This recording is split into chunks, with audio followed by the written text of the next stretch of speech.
Hello, ladies. So, welcome to We Do Women Empowerment Define the Odds. This is Irva, and today we're doing a special edition. We're going to talk about COVID and dating and COVID and marriage. We know these times are different, and spouses are home with their partners, and single girls and single men. We're not running into people as we usually do. So, I figured, and a few guests said we should have this discussion. So, I figured let's talk about it. When to start.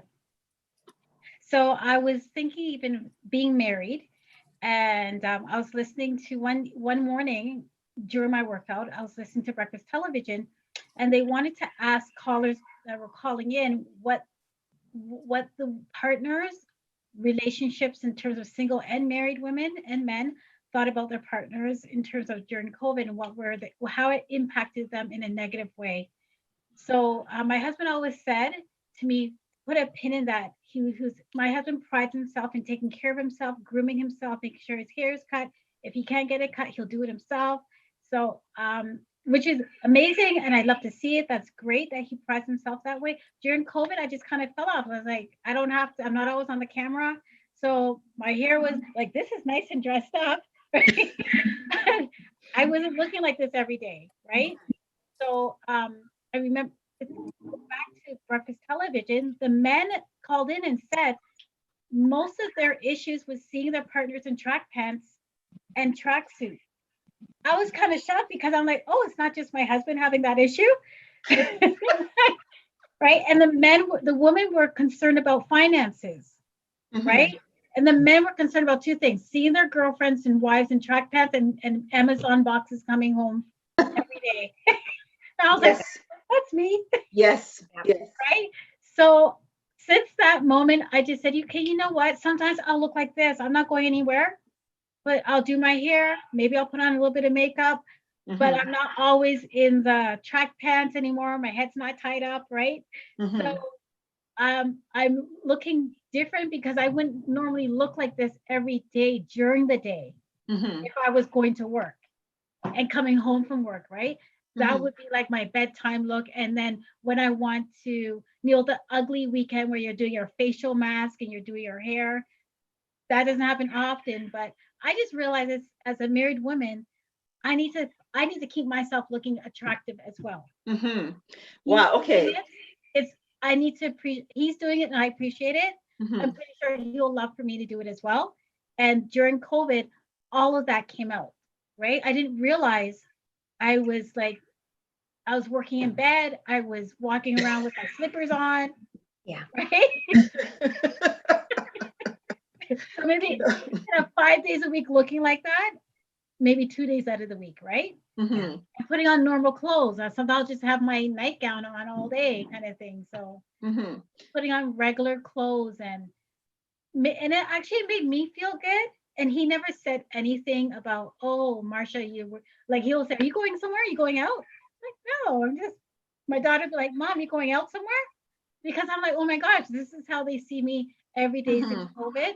Now I'm going to need to step it up and just look and feel good about myself and do my hair and wear regular Mhm. clothes. So that's what I was saying. Like, I, it's important in your relationship as well to mhm. spice it up and to look look outside the box. And even though you're home doesn't mean that you have to look a certain way. You don't have to look like Yes. a you know I unattractive at home. I agree. And before I go to Nicole, because I know Nicole has something different to say, Janelle, do you find in while you were dating though and spending so much time with this person that you were kind of, every slacks and pajamas and just kind of letting it go, or you made some effort?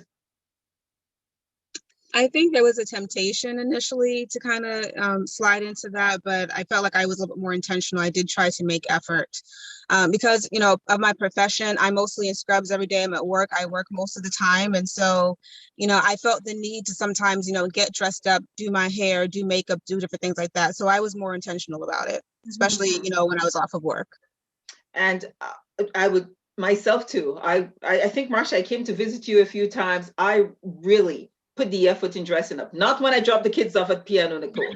By then I was tired dressing up. But I took pictures every day. Some days I remember the kid's dad would pop by, he'll come by and he'll be like, Where are you going? Are you going to a club? Because all the clothes I had in the closet that I don't wear, I don't even club. So I was going to work in shiny pants and all those Guess shoes that I bought the year before from the Guess warehouse that I can't wear yet. So every day I was in pumps and stuff. So I really was intentional about that. And it really did make me feel good. I'm not gonna lie. But then I slipped into the, and personal hygiene went out the window. I wouldn't wax. My eyebrows got bushy. I went into that place, and because I'm one of the girls, I never waxed myself. I always, probably since I was 19, go to get my. So when we went on the lockdown, those things, I'm like, oh God, what am I gonna do? I don't want to shave. I don't want to pluck my eyebrows. So I start getting bushier and bushier, and then a girlfriend's like, why don't you just try to wax on your own? And I was telling Teresa that. So I went to Shoppers Drug Mart and tried it. I didn't like it, but it worked. And I got clippers from Amazon. I've been cutting my son's hair because something else was happening there too. So I like the fact that you say, try on personal hygiene and just dress up yourself some days. Just keep it up. Nicole. Mhm. So there's a couple of things that I thought of when we were kind of on our intermission. And one of the things that I was going to say is, well, I think some of the ladies here already alluded to it, that, this whole COVID thing and being with your partner and just kind of the way people look at relationships has kind of aggravated itself, like, amplified issues maybe that were already there, right? So, I mean, it's all fun when you're on a beach vacation with your spouse, but when you're at home and he leaves his socks on the floor on the vacation, but when you're at home all day long and you guys all your little quirks are there for you to experience 24/7, it's different, right? But what I was going to say also, along that point that quarantine has amplified any issues, I think a lot of people that there's a lot of pity for being single. So, my closest friends know that I'm fine, with my own company. But other family members and acquaintances, will say, are you doing okay? As if I can't do okay if I'm not dating somebody or if I'm not in a relationship. And for me, the idea that I need company or validation of a man so badly, it's almost offensive. It's like people saying, well, you need to get married someday. My uncle always says that to me, like, when are you going to get married? Like, why are you asking me that question? Like, why are you assuming that because I'm single that I'm not happy, right? So I think that the problem arises when people who are couples, they assume that all single people are miserable. COVID had us more miserable because we're lonely. Yeah, and vice versa, right? A lot of people, who are single assume that their friends who are in relationships are so happy as well. And that may not necessarily be the case, That may not necessarily be the case. So that's all I wanted to share. Well, you know what, for me, and I don't know if Nicole and Janelle, you can say, well, I'm older. Janelle's, I'm guessing you're very young, so you probably don't have that problem. But I had a plan of where I was going to be by 2021. Like last year, I started working out again. I planned out this whole dating thing. I had some goals, and then COVID came, and the goals kind of got pushed under the rug because I'm getting a year older, or two, between March last year and March this year, 2 years older. So that really pushed my relationship plans really far back. And for women who probably, let's say you're in your late 40s and you didn't have kids yet and you wanted to date and get married, this is a whole year that you lost in finding that person. And Janelle, you're an OBGYN, the getting pregnant as you're getting older. There's some real issues with us being single during COVID. So I get what you're saying, Nicole. However, when probably people ask, are you okay? There's a number of reasons why they're asking it. Are you physically okay being alone? Are you mentally okay being alone? Because for some women, it's not fun mentally okay being alone, especially when you have those goals lined up that you wanted to. COVID put a real dent in my life, Janelle. Like for me, you're younger. Tell us, did you find that you're kind of like, wow, I missed a year of things that I wanted to accomplish. I don't feel that. And kind of going very quickly back to when you say alone, I think it depends on the definition of being alone, correct? So just because someone is not married doesn't necessarily equate to being alone. You True. could be in a relationship or you could be married and still be alone. So it's so much more than that. I think it's important to be fulfilled as a single person first before you even consider joining yourself with another person. In terms of me and this year and how things have gone, you know, I always make plans and say, oh, you know, by this time or by this date, this is going to happen. When it comes to relationships, career, etc., nothing has worked the way that I ever thought it would. It always works in its own time. So I don't feel like as if I lost a year per se. I learned a lot this year. I learned a lot about myself. I did a lot of new things. So I tried to make the best out of COVID.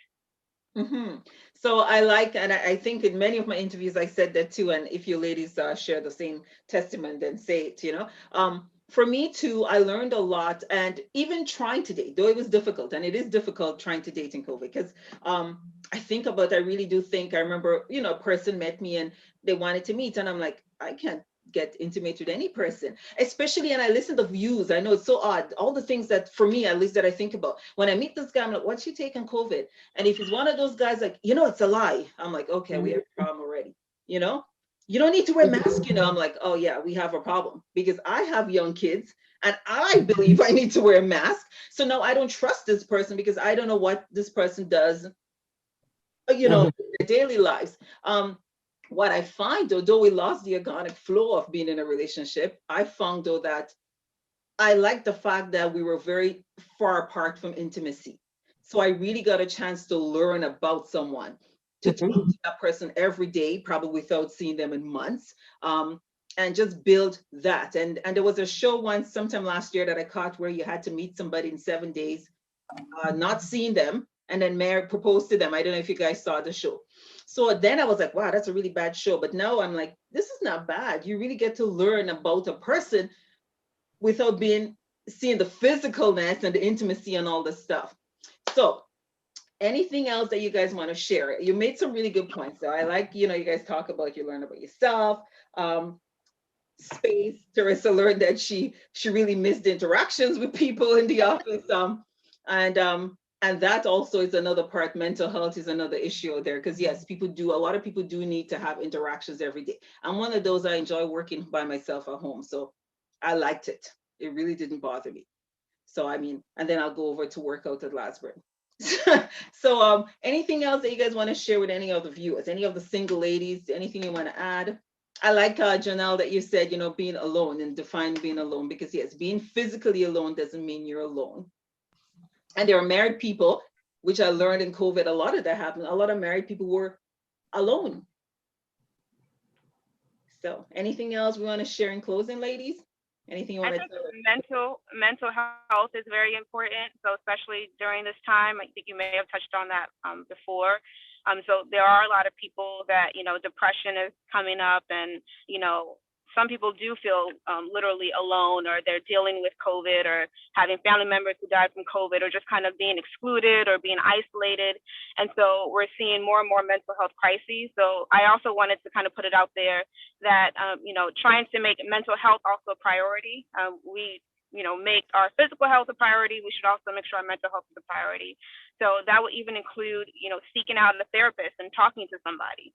Nothing even has to necessarily even be wrong to do that. Just talking to someone sometimes can just help and, you know, work through things. So I wanted to recommend that. Thank you. Thank you. So Teresa, any final thoughts?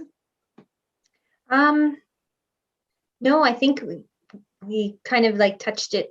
We all kind of like had really good points. I know I can really relate to what Marsha was saying about, you know, just because you're not going anywhere, do it for yourself. Like, I know I feel so much better when, you know, my hair's not in, you know, what my husband calls a little rat's nest, you know, like I just pull it up and, you know, and you just, you feel better. And so what if you don't have to go anywhere, you know, like just do it for yourself. Cause again, like Janelle's saying, like your mental health is so important. And if something that small is going to make you feel that much bigger, do it. Just do it for yourself. Take the extra 20, 30 minutes in the morning and cares if you're not going anywhere? You're just going to, for a little walk.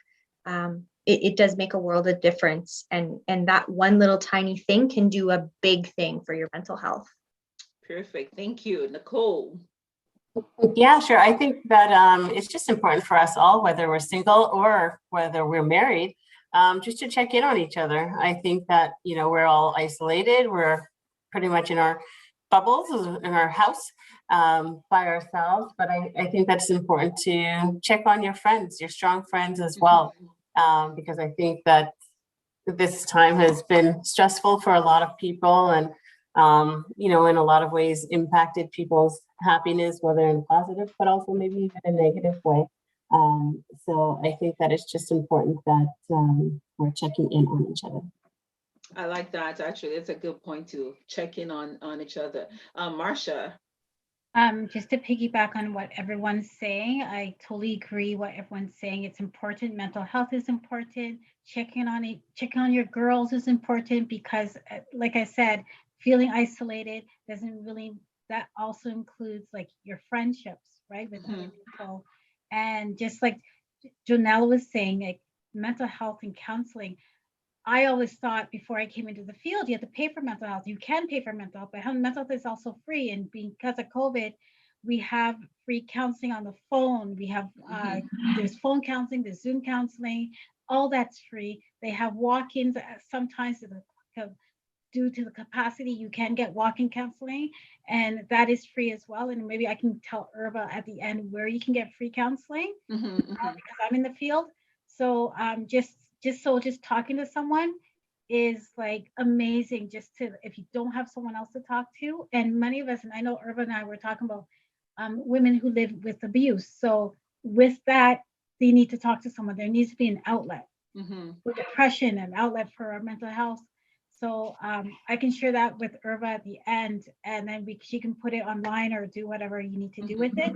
But I think it's important to have that outlet so you can get that space or have a voice to feel positive and positive energy. Well, thank you, ladies, and Marcia, and everybody touched on a lot of things. The mental health part, I think, is really important too, because it's not just the physical loneliness, the mental loneliness, relationship, abuse, all this stuff. And I know just from statistics, a lot of abuse was on the rise when we went into lockdown. Partners kind of with each other all day and don't know what to do with it. And some had probably abusive tendencies before, some didn't, but it came out now because you kind of feel like you're trapped with this person. Just some clues though, guys. And I know I did a show recently. I said, I put it out there to the women, the guy who, tracks you down all day, and sends you the message every minute to see where you are, the one who's jealous. Those are just little clues to let you know. I'm not saying that your spouse or your partner is abusive, but I'm saying these are hints for you to kind of pick up something's kind of wrong here. Something's not going right. So be aware of that.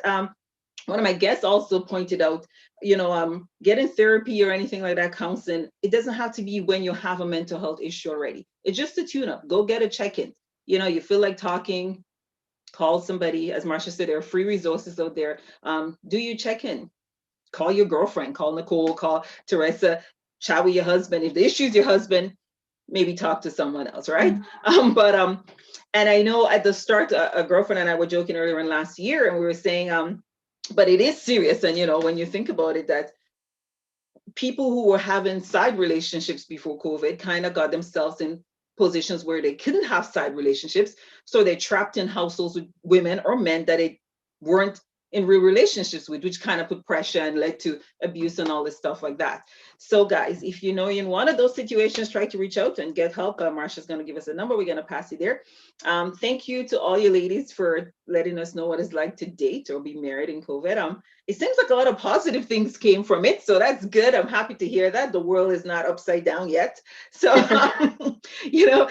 just, be creative, try something new, be intentional, learn about yourself, figure out your space.